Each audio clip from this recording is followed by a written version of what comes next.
western Northampton County, eastern Pennsylvania, east central Monroe County, and northeastern Pennsylvania. At 9:30 p.m., Doppler radar and automated wind gauges indicated thunderstorms producing heavy rain across the warned area.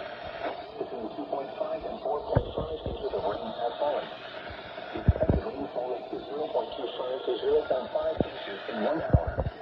Additional rainfall amounts of 0.5 to 1 inch are possible in the warned area. Flash flooding is ongoing or expected to begin shortly. Hazard of flash flooding caused by thunderstorms. Fourth, radar and automated gauges. Impact, flooding of small creeks and streams, urban areas, highways, streets, and underpasses, as well as other drainage and low-lying boundaries.